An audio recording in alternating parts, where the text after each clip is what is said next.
And now, everyone on the couch, when you've been to award shows, the Oscars, the Golden Globes, you've all taken your parents, which is, I mean, that seems, you know, to have four of you all do the same thing. Touching. It's lovely. Now, Ryan, your mom, I mean, I'm sure she likes meeting the celebrities, but isn't it the gift room is really her thing she enjoys? I don't want to out my mom like this. I will tell a funny story about that picture, though, which is that my mom was convinced that year by her friend that beehives were going to be all the rage. And if you didn't have a beehive, you'd feel embarrassed. And it turned out to be the opposite. It was a natural hair vibe that night. And my mom sat in front of Rachel Weisz, and her hair was so high that Rachel had to keep... And my mom kept sinking in her chair, and I didn't know what to do because I was, you know, I wanted to have a nice night, so I didn't know Meryl Streep, but she was sitting next to me, and I said in a commercial break, would you mind just telling my mom you like her hair, you know? Aww. And she was like, I got this. And then the commercial went, she goes, do you know, I wish I was going to do a beehive, and I wish I had. My mom was like, raising the roof all night. Does she already know that story, your mom? My mom? Yeah. Oh. No, now you're ruined.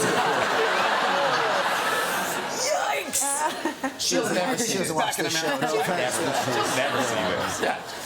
Because, Emma, your mother, does she pretend to not know the famous people, or does she just get a bit overexcited and forget who they are? Well, I mean, the first time I went to the Golden Globes, just let's bring that back around. That was this year. We were sitting next to. Now it's, you know, not as fun to talk about, but we were sitting next to Angelina Jolie and Brad Pitt, and she was just asking multiple questions, like if they had kids, maybe, do you, what's it like? I mean, I had no idea the whole time. She knew everything. Yeah, you won that was your second Oscar, wasn't it, first? Well, yes. Yes, it was, if I must mention it. But let me put it this way, it was my last one. How about that? Yeah. But it was 1995, and that was a very special year for the man sitting beside you, Peter Capaldi. This is what I understand. Because that was the year you won an Oscar. We were there together. I won an Oscar, yes, for a little short film. I didn't even know that they gave Oscars for short films. But I'd made this little short film because I was interested in filmmaking. And the next thing I knew, I was being telephoned and being told that you were nominated for an Oscar. I thought, we didn't even have any money. We didn't know how to get over there, all right? But so we managed to cobble together enough money to get over there, and we found ourselves at the Oscars with yourself and lots of other film stars, and they called my name. And I got up on the stage, and I looked down, and it was a huge auditorium like this, and it just looked to me as if it was full of, you know, an Arnold Schwarzenegger lookalike, you know, a Steve Martin lookalike, a Tom Hanks lookalike, except it was the real thing. And it was sort of orgasmic. I don't know how it was for you, but for me it was, orgasmic. But I knew it was my last orgasm. That night must have sent you into a tailspin. Did you go crazy that actual night? Did you go nuts? Actually, I remember very clearly going back with my girlfriend at the time, and we went to her house, and she went to sleep, and seriously, I couldn't, well... I had a ponytail back then.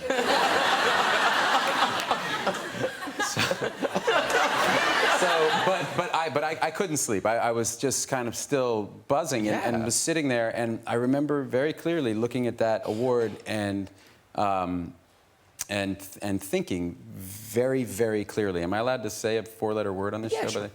I literally looked at it. I was alone with it, and I said to myself, thank God I didn't fuck anybody over for this.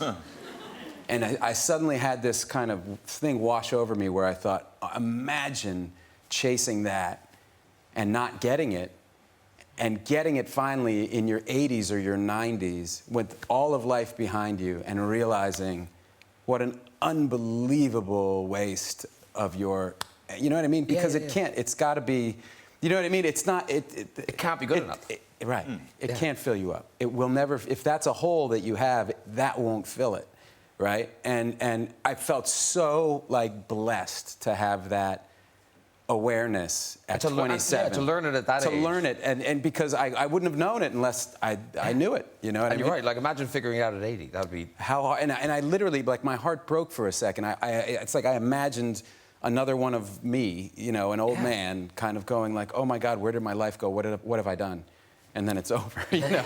Looking back, do you kind of rejoice that you had that amazing success so early on, or does a bit of you kind of not regret it, but sort of, I don't know, think it was a bit of a curse? I mean, I don't think it was a curse, but I couldn't really appreciate it. I mean, it was very hallucinatory. It was like, I don't know if you've ever been in a traffic accident, but there's that moment where you go, oh my God, I'm gonna crash into this wall over here. You know, everything sort of slows down and you're spinning around. That was how it kind of felt. They said our names and I sort of looked at Matt and was like, should we get up? And we get up and there's, you know, people are clapping, you know, and there was Jack Lemmon and Walter Matthau presented it to us, and, you know, Billy Crystal was hosting and he was going, and, you know, I was 24 years old. I mean, I barely knew anything at all. And it was, you know, I mean, I think it was in some ways trouble to get that much attention that young, and I really didn't have any perspective on it at all. It was a wonderful honor, but it was, you know, I certainly appreciated later on much more what it meant. But you're really generous with the Oscar, aren't you? Well, one tries. You know, everyone, the thing is, first of all, it's very heavy. I just need to say that. It weighs about 6 or 7 pounds. It's really surprisingly heavy. So, and everyone wants to have a hold, of course, and wants to stand up and go, oh, I'd like to thank my primary school teachers and my mum and dad. And so the best place really for Oscar is actually the loo, because then when everyone goes in for a wee or a poo, they can really take their time in front of the mirror with Oscar. And you can always tell because they flush and then there's about another 5 minutes.